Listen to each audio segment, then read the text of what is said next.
German बेकरीच्या बॉम्बस्फोटाच्या दुर्घटनेला जवळजवळ 14 वर्ष पूर्ण झाले आणि संगीताताई तिवारी या कार्यक्रम दरवर्षी त्या श्रद्धांजली वाहतात जे त्या दिवशी शहीद झाले.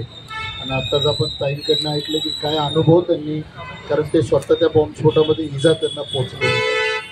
ह्या आठवणी करण्याच्या पाठीमागचा संगीताताईंचा काय हेतू आहे मला माहीत नाही, पण मला असं वाटतं की त्यांचा हेतू एवढाच असावा की आपण जे एकमेकांच्या विरुद्ध हेट स्पीच करतो, आपण एकमेकांच्या विरुद्ध द्वेष करतो आणि त्या द्वेषामध्ये आपण ज्या वेळेला बोलतो की युद्ध झालं तरी काही हरकत नाही, पण ज्या वेळेला त्या बॉम्बस्फोटाची जर परिस्थिती पाहिली असती, मी त्यावेळेला इथंच आलो होतो ज्या वेळेला बागवेंची एंट्री आणि आर पाटीलसुद्धा त्याच वेळेला आले होते, ते एवढासा भाग पाहिला तरी अंगावर काटा येत होता.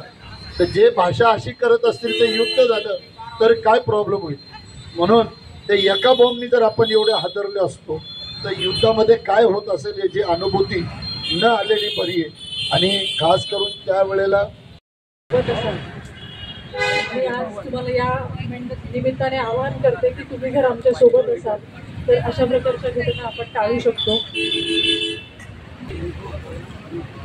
आणि मी तुमच्या सर्वांची साथ अपेक्षित करते आणि या ठिकाणी माझे 2 शब्द संपवते. इथले नगरसेवक माननीय बाबू अगस्कर श्रद्धांजली देते.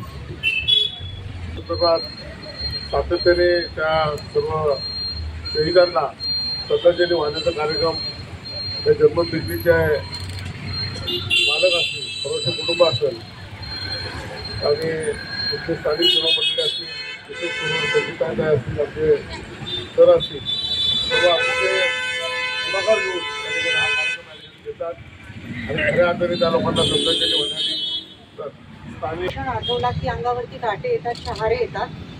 मी अगदी ही घटना मला नंतर कळाली की ज्या जागेवरती मी बसले होते त्या बेंचच्या खालतीच ती बॉम्बवाली बॅग होती आणि त्या घटनेमुळे मी स्वतः आज एका पायाने अपंग आहे.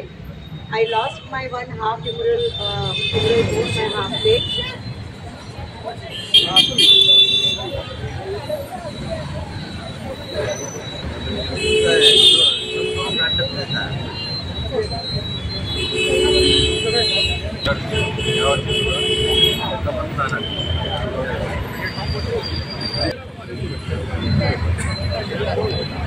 How are you?